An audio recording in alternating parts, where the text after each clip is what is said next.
Kevin Mitnick is known as the king of all hackers, with aliases like the Condor and the Dark Side Hacker. Mitnick's exploits stem back to his youth in the late 70s, where he began taking advantage of the system by tricking the Los Angeles bus transfer system to get free rides. As he aged, Mitnick found his gift for code and began hacking into big-name companies like Nokia, Motorola, IBM, and eventually, the Pentagon. Millions of dollars of information passed through his hands before he was finally arrested in 1995. Hardly deterred, Mitnick went on the run from the FBI for 3 years and was the most wanted computer criminal of his time, before he was sentenced to 4 more years in jail. Mitnick didn't consider what he was doing as hacking and referred to it politely as social engineering. At one point, a judge found him so threatening that he placed him in solitary confinement because he thought Mitnick could start a nuclear war by whistling codes into a payphone.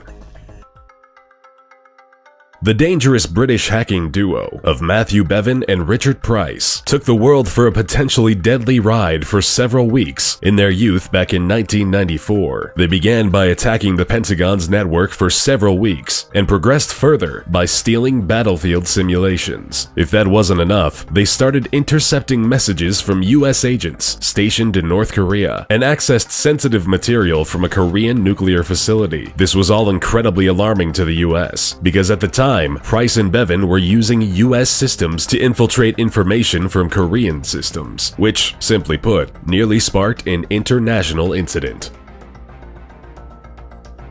You've probably heard about the infamous hacktivist group, Anonymous, or just Anon, sprouting back in 2003 from the breeding grounds of 4chan. Anonymous consists of an unspecified number of politically active hackers. They campaign for internet freedom, social justice, and transparency in the law. With nothing off limits, this group has hit the Chinese government, the Vatican, the FBI, and CIA, while spending just as much time leaking documents or taking down websites with political intent during the aftermath of tragedies like Charlie Hebdo, Michael Brown, and launching large-scale personal attacks on individuals associated with the KKK. While they may not be monetarily motivated, the information they've leaked and the impact they've had on cases and cover-ups has been huge.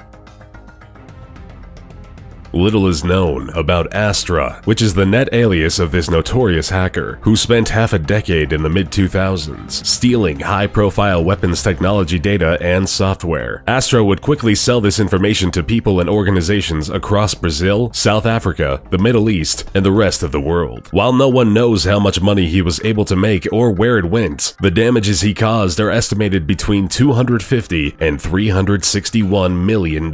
Strangely, even after all of the destruction caused, Astra was never publicly identified, even when Greek authorities arrested and detained this threatening hacker in 2008. Speculations and rumors say that he is a 58-year-old Greek mathematician and is serving 6 years in jail somewhere.